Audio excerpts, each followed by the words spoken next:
माझे नाव रोहन आहे आणि ही कथा डेहराडून शहरातील त्या जुन्या हवेलीची आहे जिथे मी माझी पाळीमुळे शोधायला गेलो होतो. पण तिथे मला माझ्या आयुष्यातील सर्वात मोठे सत्य सापडले. मी मुळात दिल्लीचा राहणारा आहे. दिल्लीचा झगमगाट, गजबजलेले रस्ते आणि कॉर्पोरेट जग हे माझ्या आयुष्याचा एक भाग होते. मी एका मल्टीनॅशनल कंपनीत मार्केटिंग मॅनेजर होतो, जिथे दिवसरात्र मीटिंग्स, डेडलाईन्स आणि टार्गेट्स हीच माझी दुनिया होती. बाहेरून पाहता माझे आयुष्य परफेक्ट होते. एक चांगली नोकरी, पॉश अपार्टमेंट आणि मित्रांचा मोठा गोतावळा. पण आतून मी पूर्णपणे रिकामा होतो. माझी स्वप्ने, माझी पाळेमुळे, माझ्या कुटुंबाच्या कथा, सर्व काही त्या धावपळीत कुठेतरी हरवून गेले होते. माझ्या आजोबा, ज्यांना मी प्रेमाने दादू म्हणायचो, ते माझे सर्वात जवळचे मित्र होते. ते डेहराडूनमध्ये टेक्सटाईलचा व्यवसाय चालवायचे आणि त्यांच्या कथा ऐकताच मी मोठा झालो होतो. दादूंचे 3 वर्षांपूर्वी निधन झाले होते आणि ते गेल्यानंतर मला जाणवले की मी त्यांचा वारसा कधीच समजून घेतला नाही. गेल्या वर्षी जेव्हा मी दादूंचे जुने सामान आवरत होतो, तेव्हा मला त्यांची एक डायरी सापडली. त्यात डेहराडूनच्या मसुरी रोडवरील एका जुन्या प्रॉपर्टीचा उल्लेख होता, जी त्यांच्या व्यवसायाचा एक भाग होती. डायरीत लिहिले होते की ती प्रॉपर्टी त्यांच्यासाठी केवळ एक इमारत नसून त्यांच्या स्वप्नांचे प्रतीक होती. त्यांनी लिहिले होते, ही प्रॉपर्टी माझ्या कुटुंबाच्या मेहनतीची निशाणी आहे. ती सांभाळणे ही माझी शेवटची इच्छा आहे. ते शब्द माझ्या हृदयाला भिडले. मला जाणवले की दिल्लीच्या या झगमगाटात मी माझी पाळीमुळे विसरलो होतो.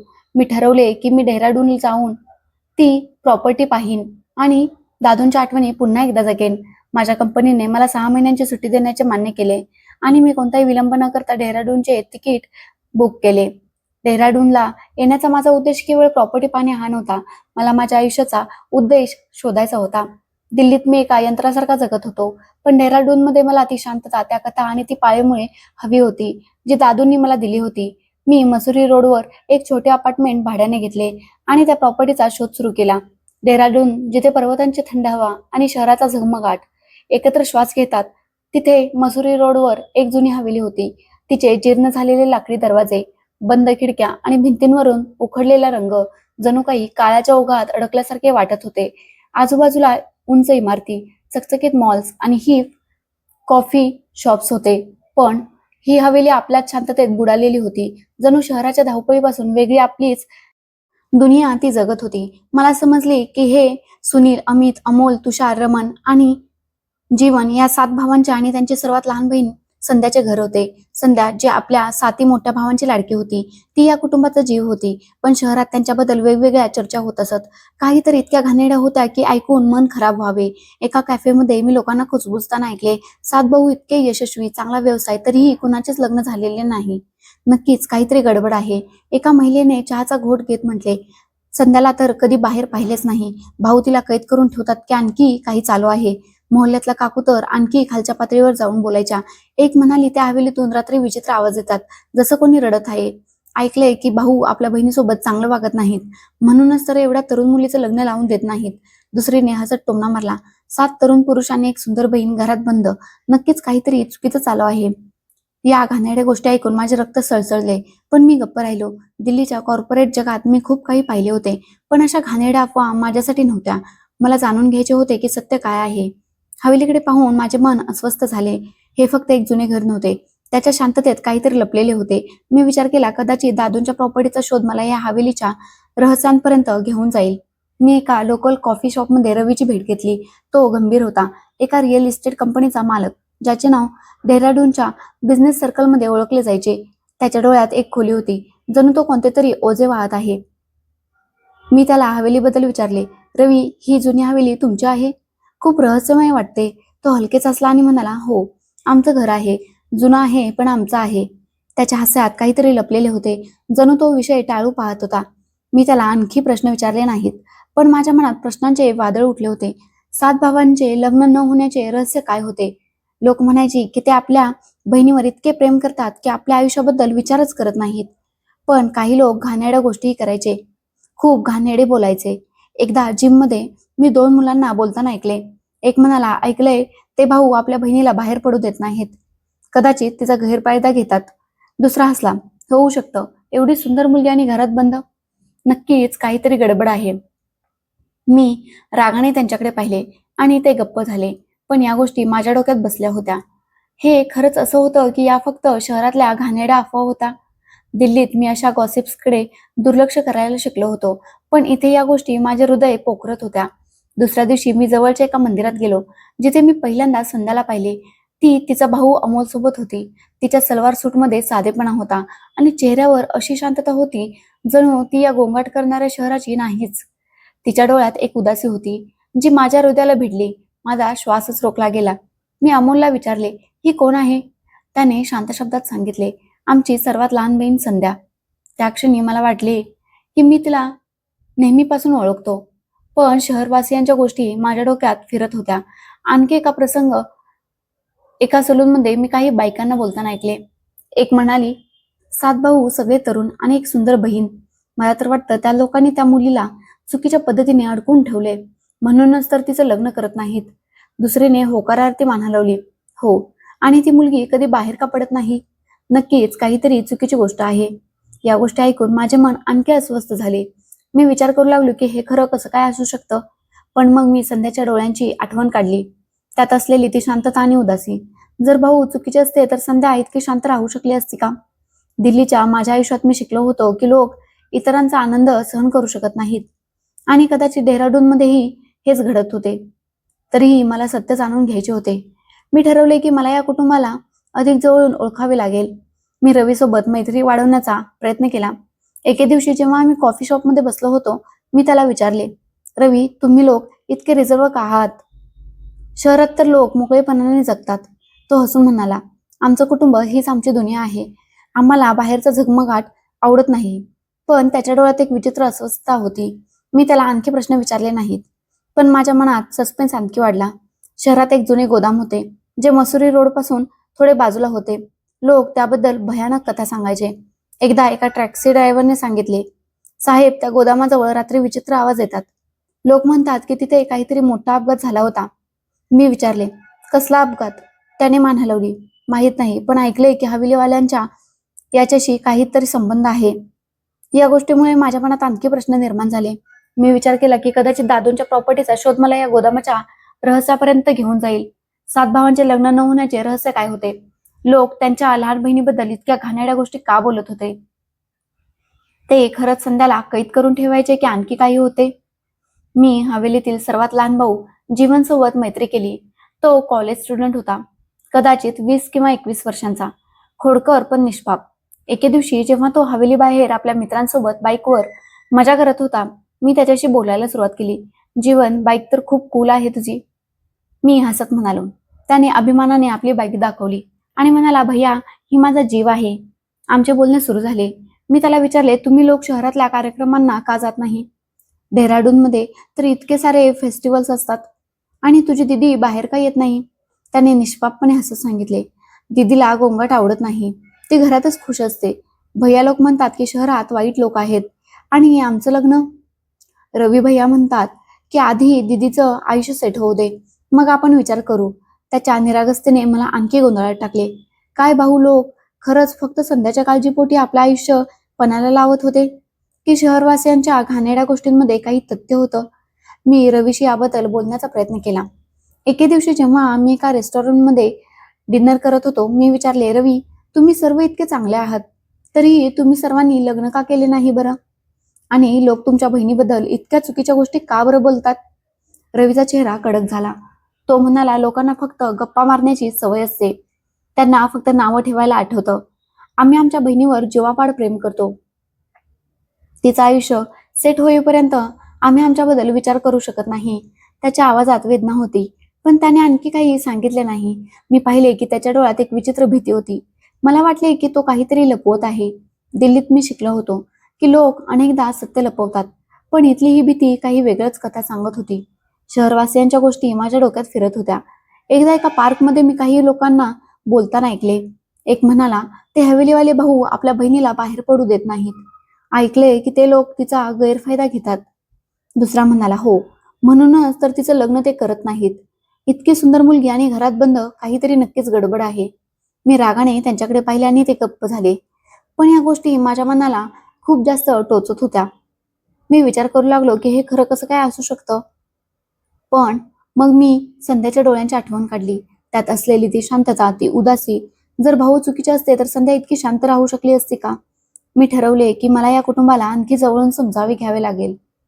मी जीवनशी आणखी बोललो. त्याने सांगितले की संध्या खूप छान गोष्टी सांगते, पण ती नेहमी घरातच असते. भैया लोक म्हणतात की बाहेरच्या जगात धोका आहे. त्याच्या बोलण्यावरून मला वाटले की भावांच्या संध्यावरील प्रेम खरे आहे. पण मग शहरवासियांच्या घाणेरड्या गोष्टी का? मी एकदा रवीला विचारले, लोक तुमच्या कुटुंबाबद्दल इतक्या चुकीच्या गोष्टी का बरं बोलतात? त्याने एक दीर्घ श्वास घेतला आणि म्हणाला, लोकांना दुसऱ्यांच्या आयुष्यात डोकावण्याची सवयच असते. आमची बहीण आमचा जीव आहे. आम्ही तिला कधीही दुःख देऊ शकत नाही. त्याच्या बोलण्यात प्रामाणिकपणा होता, पण ते अपूर्ण होतं.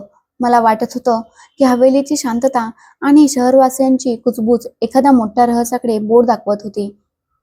रोज रात्री जेव्हा मी माझ्या अपार्टमेंटमध्ये झोपायचो, हवेलीच्या दिशेने येणाऱ्या वाऱ्यांचा सुसू आवाज मला आणखी अस्वस्थ करायचा. मला माहित नव्हते की ज्या मुलीला पाहून मी माझे हृदय हरवून बसलो होतो, तिच्या आयुष्यातील सर्वात मोठे रहस्य माझ्यासमोर लवकरच उलगडणार होते. पण त्यावेळी मला फक्त इतकंच माहित होतं की हवेलीच्या भिंतींमध्ये काहीतरी दडले. एक असं सत्य जे केवळ संध्याच्या आयुष्याशी जोडलेलं नव्हतं, तर सातही भावांचं लग्न न होण्याचं कारणही होतं. आणि ते सत्य इतकं खोल होतं की शहराच्या घाणेरड्या अफवाही त्यापुढे फिक्या पडतील. माझा शोध, जो दादूंच्या प्रॉपर्टीपासून सुरू झाला होता, तो आता या हवेलीच्या रहस्यांकडे वळला होता आणि मी सत्याचा सामना करण्यासाठी तयार होतो. संध्याला पाहिल्यानंतर माझे मन त्या हवेलीच्या आसपासच भटकू लागले. तिची एक झलक माझ्या आयुष्यात विजेसारखी चमकून गेली होती. तिच्या डोळ्यात लपलेली उदासी, तिचा चेहरा जो शांतता आणि रहस्याचे मिश्रण होता, मला प्रत्येक क्षणी अस्वस्थ करत होता. मी वारंवार मंदिरात जायचो, हवेलीच्या जवळच्या रस्त्यावर माझी बाईक फिरवायचो. फक्त तिची आणखी एक झलक मिळण्याची आशा होती, पण ती कधीच दिसली नाही. मी विचार केला, कदाचित ती खरोखरच घराबाहेर पडत नाही, जसे शहरातले लोक म्हणायचे. डेहराडूनच्या चकचकीत रस्त्यांच्या गजबजलेल्या मॉल्स आणि कॉफी शॉप्सच्या मध्ये ती हवेली एका रहस्यमय बेटासारखी होती. आणि संध्या त्याचे सर्वात मोठे रहस्य. मी शहरातील लोकांकडून त्यांच्या कुटुंबाबद्दल आणखी जाणून घेण्याचा प्रयत्न केला, पण प्रत्येक उत्तर माझे प्रश्न अधिकच गुंतागुंतीचे करत होते. एका संध्याकाळी मी मसुरी रोडवरील एका लोकप्रिय कॉफी शॉपमध्ये बसलो होतो, जिथे शहरातील व्यावसायिक आणि तरुण वारंवार भेटायचे. तिथे एक म्हातारे काका, जे बहुधा निवृत्त बँकर असावेत, त्यांनी चहाचा घोट घेत सांगितले, सातही भाऊ आपल्या सर्वात लहान बहिणीवर जीवापाड प्रेम करतात. त्यांच्या आईवडिलांच्या मृत्यूनंतर संध्या फक्त 10 वर्षांची होती. त्यांनी तिला आईवडील दोघांचे प्रेम दिले, पण काहीतरी गडबड आहे. इतके मोठे व्यावसायिक, इतके यशस्वी, तरीही लग्न केलं नाही. नक्कीच काहीतरी रहस्य आहे. त्यांचे बोलणे ऐकून माझ्या मनातील सस्पेन्स आणखी वाढला. मी विचारले, कसलं रहस्य काका?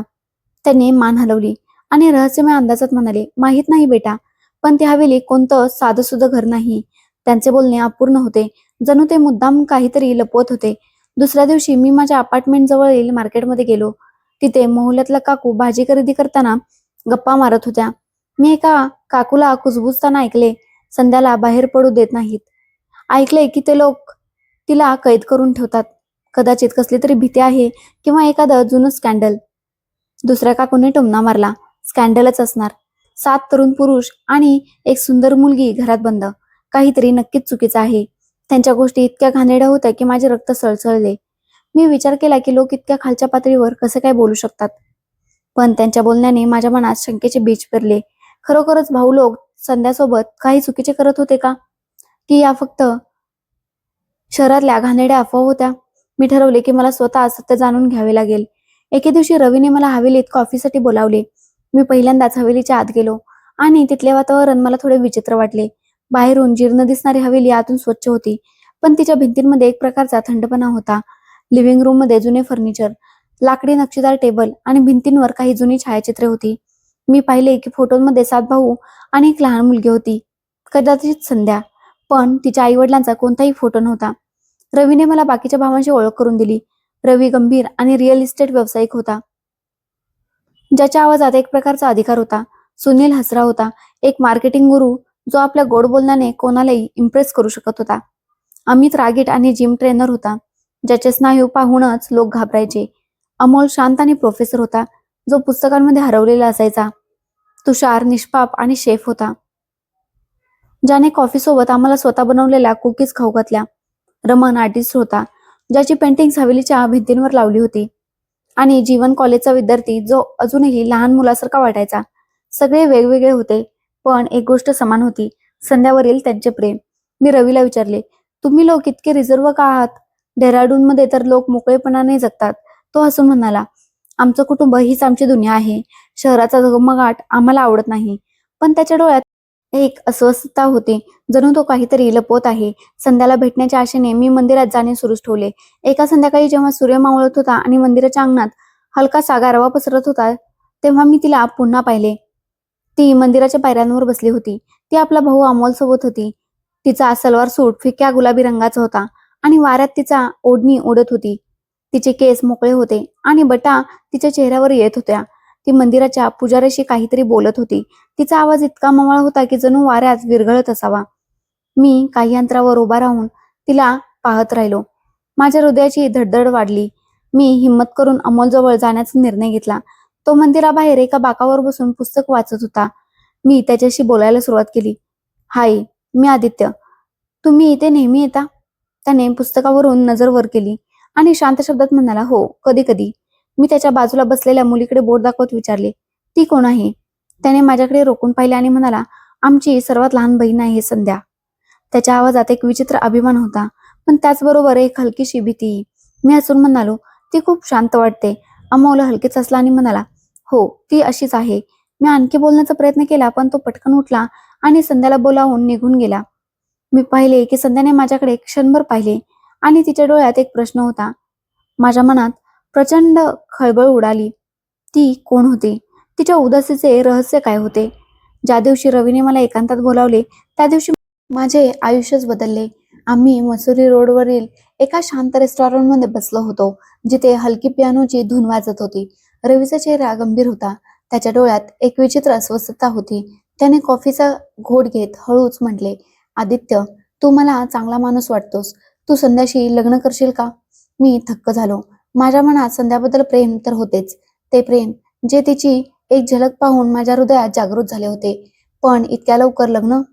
माझ्या डोळ्यात प्रश्नांचे वादळ उठले. मी हिम्मत करून म्हटले, रवी, ही खूप मोठी गोष्ट आहे. मला संध्या आवडते, पण मी थांबून त्याच्या डोळ्यात पाहिले आणि विचारले, पण तुमच्या लग्नाचं काय? तुम्ही सातही भाऊ इतके यशस्वी, इतके सेटल आहात, तरीही इतकी वर्ष एकटे का? रवीने एक दीर्घ श्वास घेतला. जणू त्याच्या छातीवर कोणते तरी जड ओझे असावे. तो म्हणाला, आमचं एक वचन आहे. जोपर्यंत आमची सर्वात लहान बहीण संध्याचं आयुष्य सेट होत नाही, तोपर्यंत आम्ही आमच्या आयुष्याबद्दल विचार करणार नाही. ती आमचा जीव आहे, आदित्य. त्याच्या बोलण्यात सच्चाई होती, पण ती अपूर्ण वाटत होती. मला वाटले की तो काहीतरी लपवत आहे.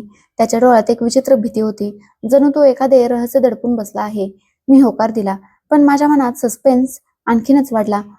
तो खरोखरच केवळ संध्याच्या काळजीपोटी आपले आयुष्य पणाला लावत होते, की शहरवासियांच्या घाणेरड्या अफवांमध्ये काही सत्य होते, जे अद्याप माझ्यासमोर आले नव्हते. रवीने मला सांगितले की तो संध्याशी बोलेल. काही दिवसानंतर मला हवेलीत बोलावण्यात आले. हवेलीचे वातावरण तसेच होते, थंड आणि शांततेने भरलेले. पण यावेळी काहीतरी जडत्व होते. लिव्हिंग रूम मध्ये सातही भाऊ बसले होते. रवीने मला बसवले आणि म्हणाला, आम्ही संध्याशी बोललो होतो. ती तयार आहे. मी विचारले, पण संध्या या निर्णयावर खुश आहे का? रवी हलकेच हसला, पण त्याच्या हसात आत्मविश्वास नव्हता. तो म्हणाला, ती आमचं ऐकते. तिला माहित आहे की आम्ही जे करू ते तिच्या भल्यासाठीच असेल. पण मला त्याच्या बोलण्यावर विश्वास बसला नाही. मला संध्याला भेटायचे होते. तिच्याकडून ऐकायचे होते की ती या लग्नासाठी तयार आहे की नाही. पण रवी म्हणाला की आता तिला भेटण्याची योग्य वेळ नाही. लग्नाची तयारी सुरू झाली. मी विरोध केला नाही, पण माझ्या मनात एक विचित्र अस्वस्थता होती. शहरात ही बातमी वाऱ्यासारखी पसरली. हवेलीला लाईट्स आणि फुलांनी सजवण्यात आले. डेहराडूनच्या रस्त्यांवर लोक या लग्नाची चर्चा करत होते. पण प्रत्येक चर्चेसोबत एक नवीन प्रश्न उभा राहायचा. एका शेजाऱ्याने माझ्या मित्राला सांगितले, इतक्या लवकर लग्न? नक्कीच काहीतरी रहस्य आहे.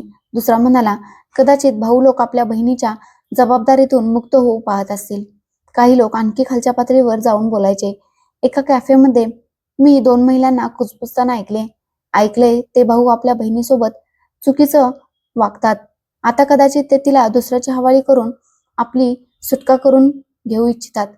मी रागाने त्यांच्याकडे पाहिले आणि त्या गप्प झाल्या. पण त्यांचे बोलणे माझ्या मनाला टोचले. हे खरंच असं होतं की या फक्त अफवा होत्या? लग्नाचा दिवस उजाडला. हवेली रंगीबेरंगी रोषणाई आणि फुलांनी सजली होती. पाहुण्यांची गर्दी होती, पण सातही भाऊ प्रत्येक क्षणावर लक्ष ठेवून होते. मी वरात घेऊन हवेलीत पोहोचलो. जेव्हा मी संध्याला पाहिले तेव्हा माझा श्वासच रोखला गेला. वधूच्या लेहंग्यात ती अत्यंत सुंदर दिसत होती. तिचा लेहंगा गडद लाल रंगाचा होता, ज्यावर सोनेरी जरीचे काम चमकत होते. तिच्या कपाळावर बिंदी गळ्यात जड हार आणि हातात बांगड्या. ती एखाद्या राजकन्येसारखी दिसत होती, पण तिच्या हास्यात एक ती चमक नव्हती. कोणत्या तरी अज्ञात संकटाला ती घाबरत होती. मी तिच्याशी नजर मिळवण्याचा प्रयत्न केला, पण तिने नजर खाली वळवली. लग्नाचे विधी सुरू झाले. पंडित मंत्र वाचत होते आणि सातही भाऊ प्रत्येक क्षणी संध्याच्या आजूबाजूला होते. निरोपाच्या वेळी सातही भाऊ रडू लागले. रवीने संध्याला मिठी मारली आणि बाकीच्या भावांनी तिला आळीपाळीने मिठी मारली. पण संध्या शांत होती. तिच्या डोळ्यातून एकही अश्रू आला नाही. तिची ही शांतता मला सतावत होती. ती या लग्नाने खुश होती की तिला भाग पाडले गेले होते. विदाईनंतर सगळे माझ्या घरी पोहोचले, जे डेहराडूनच्या एका पॉश भागात असलेले आलिशान अपार्टमेंट होते. माझे कुटुंब प्रेमळ होते. माझ्या आईने संध्याचे प्रेमाने स्वागत केले आणि माझ्या बहिणीने तिला आपल्यासोबत खोलीत नेऊन सेटल केले. पण संध्या उदास होती. ती हसायची, बोलायची, पण तिच्या डोळ्यात एक रितेपणा होता. मी तिला विचारले, संध्या काय झालं? तू खुश नाहीस का? ती हलकेच असली आणि म्हणाली, बस मला थोडा वेळ हवाय, सगळं काही ठीक होईल. पण तिच्या बोलण्यात तो विश्वास नव्हता जो मला हवा होता. लग्नानंतरचे दिवस आणि रात्री माझ्यासाठी गोंधळात टाकणारे होते. संध्या विचित्र वागू लागली होती. ती रात्री उशिरापर्यंत जागी राहायची. बाल्कनीत उभी राहून शहराच्या चमकणाऱ्या दिव्यांकडे पाहत राहायची. एके रात्री मी तिला पाहिले की सोफ्यावरती बसली होती. तिचे गुडघे छातीशी दुमडलेले होते आणि तिचे डोळे रिकामे होते. मी हळूच विचारले, संध्या काय झालं? तू ठीक तर आहेस ना? तिने पटकन आपला चेहरा सामान्य केला आणि म्हणाली, हो, बस मला झोप येत नाहीये. पण तिच्या आवाजात एक रेतेपणा होता. मी तिचा हात पकडला, पण ती दचकली आणि पटकन हात सोडवून घेतला. तिचे हे वागणे मला सतावत होते. ती मला घाबरत होती की आणखी काही होते. काही दिवसानंतर मी तिला माहेरी जाण्याबद्दल विचारले. मला वाटले कदाचित आपल्या भावांना भेटून ती खुश होईल. पण माझे बोलणे ऐकताच तिचा चेहरा पांढरा पडला. तिने वेगाने मान हलवली आणि म्हणाली, नाही आदित्य, आता नाही. मला तिथे जावंसं वाटत नाहीये. मी थक्क झालो. इतके प्रेम करणारे मोठे भाऊ ज्यांच्यावरती जीवापाड प्रेम करत असे, मग हे अंतर का? मी हळूच विचारले, संध्या काय झालं? तुला तुझ्या भावांना भेटायचं नाहीये का? तिने नजर खाली वळवली आणि हळू आवाजात म्हणाली, बस आता नाही. प्लीज माझ्यावर दबाव टाकू नको. तिच्या आवाजात इतकी भीती होती की मी गप्प झालो. पण माझ्या मनात शंकेचे बीज पेरले गेले. असे काही होते जे तिला विसरायचे होते. संध्याचे विचित्र वागणे वाढतच गेले. एके रात्री मी तिला तिच्या खोलीत जमिनीवर बसलेले पाहिले. तिच्या हातात एक जुनी डायरी होती. ती त्यात काहीतरी लिहित होती. पण जेव्हा मी तिला हाक मारली तेव्हा तिने पटकन डायरी बंद केली आणि बेडखाली लपवली. मी विचारले की काय लिहित होतीस? तिने घाबरत म्हटले, काही नाही, बस काही जुन्या गोष्टी. पण तिच्या घाबरण्याने माझा संशय आणखी वाढवला. मी त्या रात्री गुपचूप ती डायरी काढली. फक्त एक ओळ लिहिली होती, मला आदित्यला दुःखी करायचे नाही, पण ती हवेली मला रोज रात्री घाबरवते. ते रक्त, त्या किंकाळ्या, माझ्या अंगावर काटा आला. रक्त, किंकाळ्या, हे काय होते? संध्याने कोणता भयानक अपघात पाहिला होता की शहरवासियांच्या घाणेरड्या गोष्टी खऱ्या होत्या? माझे डोके सुन्न झाले. मी ठरवले की मला हवेलीत जाऊन सत्य शोधावेच लागेल. दुसऱ्या दिवशी सकाळी मी संध्याला म्हणालो, मी तुझ्या भावांना भेटायला चाललोय, मला काही बोलायचं आहे. तिच्या डोळ्यात पाणी आले. तिने माझा हात पकडला आणि म्हणाली, आदित्य प्लीज इथे जाऊ नकोस, तुला समजणार नाही. तिच्या आवाजात इतकी भीती होती की माझे काळीच धस झाले. पण मी थांबू शकलो नाही. मी म्हणालो, मी तुला दुःखी पाहू शकत नाही संध्या, मला सत्य जाणून घ्यावंच लागेल. मी तिचा हात सोडला आणि हवेलीकडे निघालो. मला माहित नव्हते की हवेलीचे रहस्य माझे आयुष्य बदलून टाकेल. पण त्यावेळी माझ्या मनात फक्त एकच प्रश्न होता, संध्या आपल्या साथी मोठ्या भावांना इतकी का घाबरत होती? ते खरोखरच तिला कैद करून ठेवायचे की हवेलीच्या भिंतींमध्ये दडलेले आणखी काही वेगळे सत्य होते? हवेलीकडे जाताना माझी पावले जड होत होती आणि हृदयात एक विचित्र भीती दाटून आली होती. डेहराडूनच्या रस्त्यांवर रात्रीची शांतता पसरली होती आणि मसुरी रोडवरील स्ट्रीट लाईट्सचा अंधुक प्रकाश पडला होता. हवेलीची भयान शांतता पुन्हा माझ्या छातीवर ओझे बनून बसली. जणू ती मला इशारा देत होती. मी जीर्ण झालेल्या लाकडी दरवाजावर थाप मारली.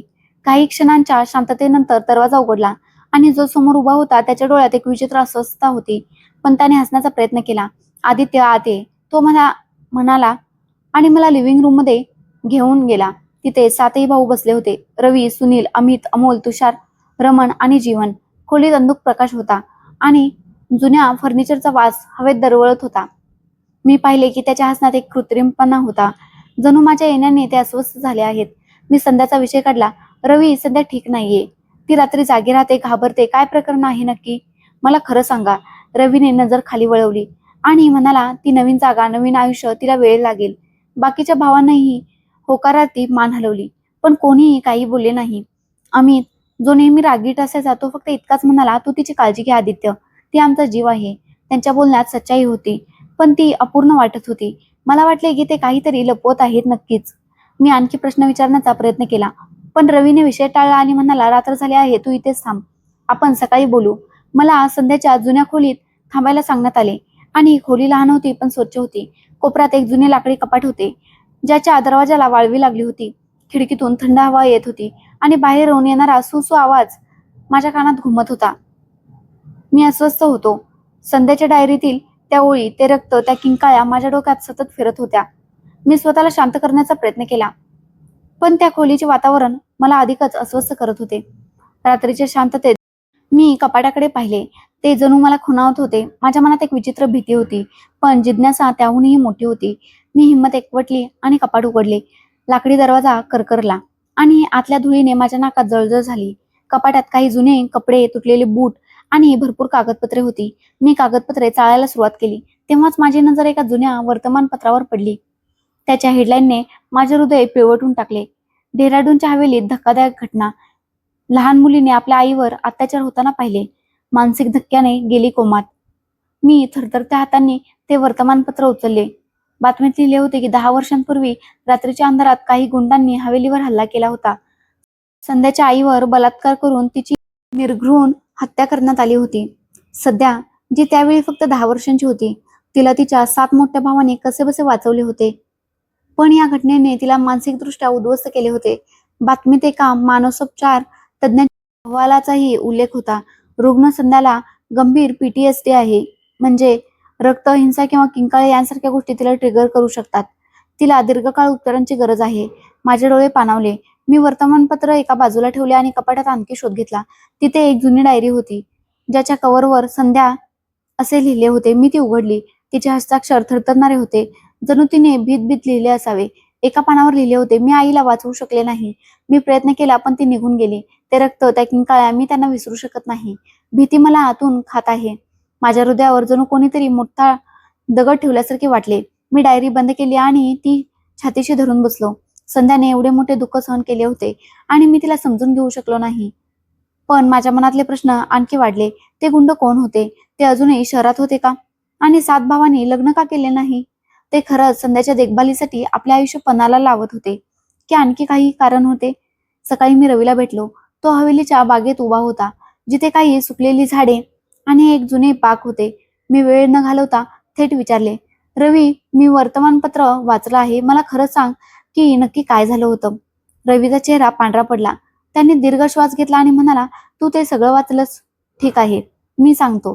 त्याने सांगितले की 10 वर्षांपूर्वी त्यांच्या वडिलांचे व्यवसायावरून काही स्थानिक गुंडांशी भांडण झाले होते. एके रात्री जेव्हा वडील घरात नव्हते, व्यवसायाच्या निमित्ताने ते फ्रान्सला गेले होते, तेव्हा ते गुंड हवेलीत घुसले. त्यांच्या आईने मुलांना वाचवण्याचा प्रयत्न केला, पण गुंडांनी आईचे धाडस पाहून आधी तिच्यावर बलात्कार केला आणि मग तिची हत्या केली. संध्या त्यावेळी कोपऱ्यात लपली होती. तिने सर्व काही पाहिले. आपल्या आईचे रक्त, तिच्या किंकाळ्या. तिने कसेबसे स्वतःला कपाटात लपवले आणि बेशुद्ध पडली. जोपर्यंत भाऊ मदत घेऊन आले, पोलीस आले, तोपर्यंत ते गुंड पळून गेले होते. पण या घटनेने संध्याला उद्ध्वस्त केले. तिकडे जेव्हा वडिलांना आईसोबत घडलेल्या घटनेची बातमी समजली, तेव्हा त्यांना हृदयविकाराचा झटका आला आणि तेही आम्हाला सोडून गेले.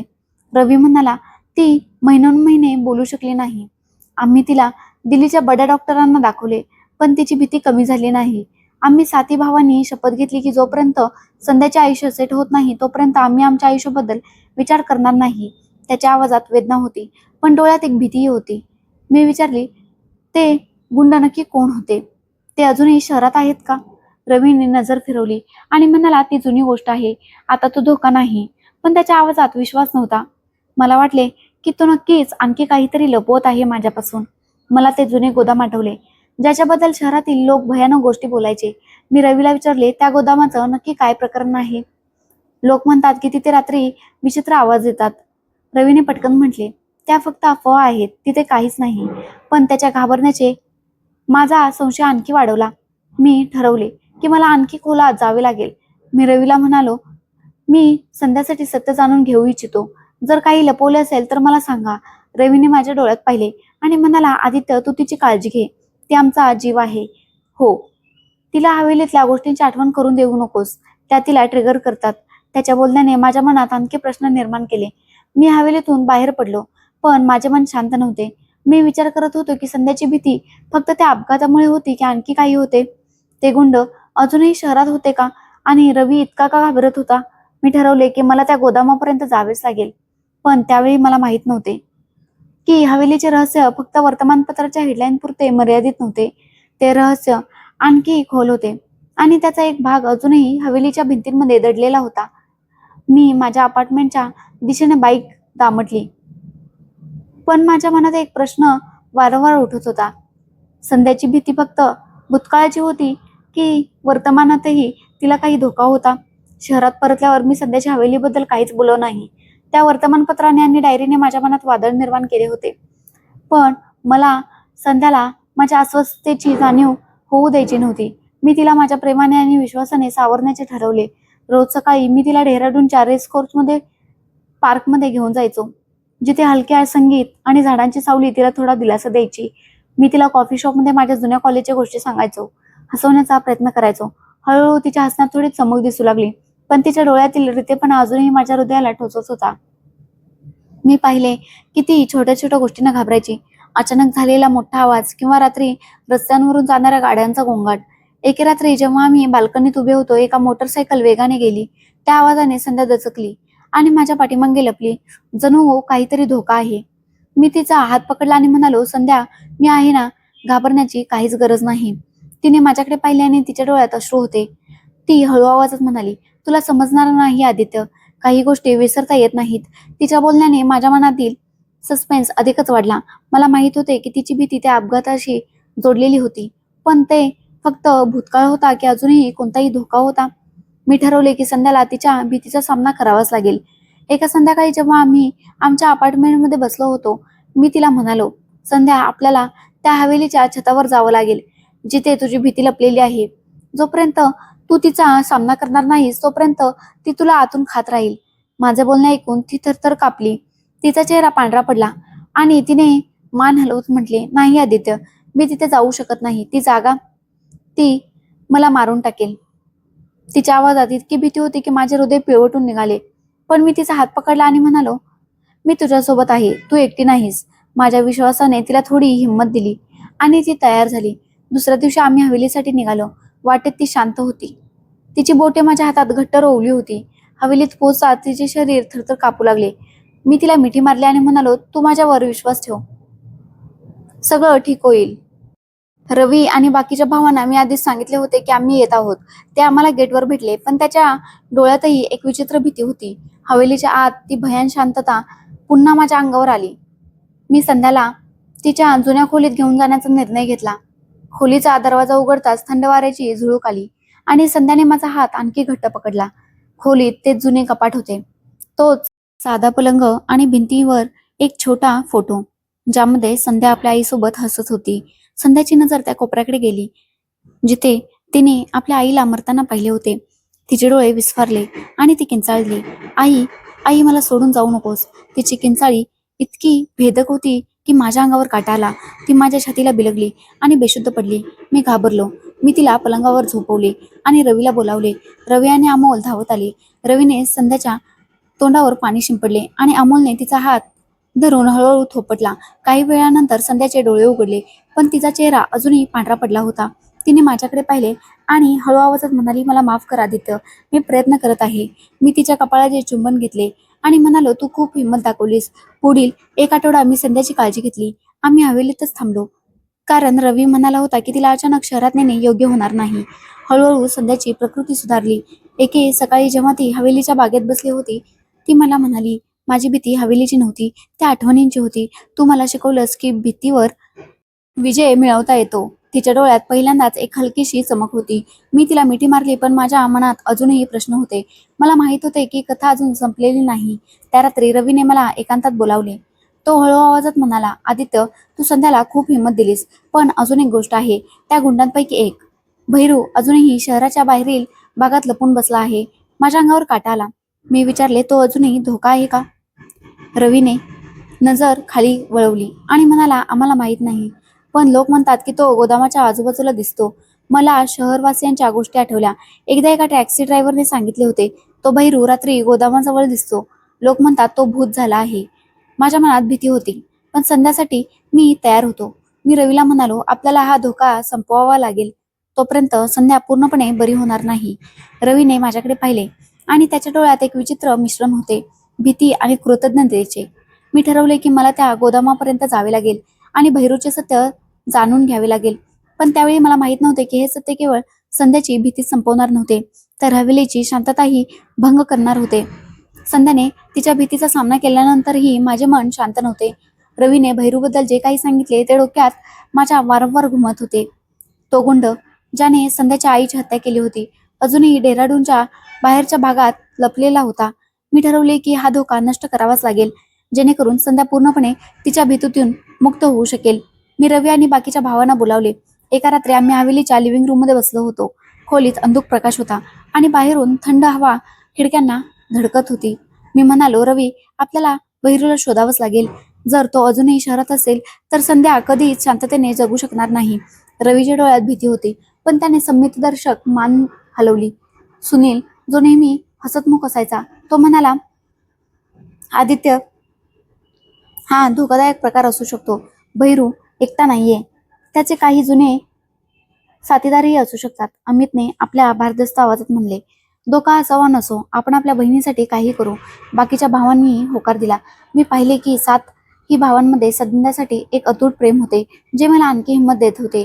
आम्ही योजना आखली की दुसऱ्या रात्री आम्ही त्या जुन्या गोदामात जाऊ, जिथे भैरू लपल्याची बातमी होती. दुसऱ्या रात्री डेहराडूनच्या रस्त्यांवर शुकशुकाट होता. ते सातही भाऊ आणि मी एका जुन्या जीपमधून गोदामाच्या दिशेने निघालो. गोदाम शहराच्या बाहेरच्या भागात होते. तिथे स्ट्रीट लाईटचा प्रकाशही अंधुक पडत होता. आजूबाजूला रानटी झुडपे आणि तुटलेले रस्ते होते. गोदामाची इमारत जीर्ण झाली होती आणि तिच्या भिंती कोसळत होत्या. आम्ही जीप थोड्या अंतरावर उभी केली आणि पायी गोदामाकडे निघालो. रात्रीची शांतता भयंकर होती आणि हवेत सू सू असा आवाज घुमत होता. माझ्या मनात भीती होती, पण संध्याच्या त्या किंकाळ्या, आई, मला सोडून जाऊ नकोस, मला मागे हटू देत नव्हत्या. आम्ही गोदामाच्या मुख्य दरवाजाजवळ पोहोचलो. रवीने कुजबुजत सांगितले, सावध राहा, तो कुठेही असू शकतो. मी बॅटरी चालू केली आणि आत पाऊल टाकले. गोदामात धूळ आणि कुबट वास येत होता. जुने लाकडी खोके आणि गंजलेले लोखंडी ड्रम इकडे तिकडे पडलेले होते. तेव्हाच एका कोपऱ्यातून हलकासा खुडबुडण्याचा आवाज आला. आम्ही सगळे सावध झालो. अमितने आपली मूठ वळवली आणि अमोलने मला हळू चालण्याचा इशारा केला. अचानक एक म्हातारा माणूस अंधारातून बाहेर आला. तो भैरू होता. त्याचे वय 60च्या आसपास असेल, पण त्याच्या डोळ्यात तीच क्रूरता होती जी बहुधा 10 वर्षांपूर्वी असावी. त्याचा चेहरा सुरकुत्यांनी भरलेला होता आणि कपडे मळके होते. त्याने आम्हाला पाहून हसत म्हणले, तर तुम्ही लोक पुन्हा आलात? काय पाहिजे तुम्हाला? रवी रागाने म्हणाला, तू आमच्या आईला मारलंस भैरू, आणि आता तू आमच्या बहिणीला घाबरवतोयस. भैरू मोठ्याने हसू लागला. तुमची बहीण? ती तर अजूनही त्या रात्रीची आठवण काढते ना. मी काही केलं नाही, ती स्वतःच तिच्या भीतीत जगत आहे. त्याच्या बोलण्याने माझे रक्त सळसळले. मी पुढे येऊन म्हणालो, बस, खूप झालं, आता तुझा हिशोब होईल. तेव्हाच भैरूने खिशातून एक चाकू काढला, पण अमितने चपळाईने त्याचा हात पकडला आणि चाकू जमिनीवर पडला. एका तणावपूर्व झटापटीनंतर आम्ही त्याला पकडले. जीवनने दोरी आणून त्याला बांधले आणि रवीने पोलिसांना फोन केला. थोड्याच वेळात पोलीस आले आणि भैरूला घेऊन गेले. त्याला अटक झाल्याने माझ्या मनावरचे एक ओझे कमी झाले, पण माझे लक्ष संध्यावर होते. ही घटना तिच्या मनातील भीती पूर्णपणे मिटवू शकेल का? मी हवेलीत परतलो आणि संध्याला सगळं सांगितलं.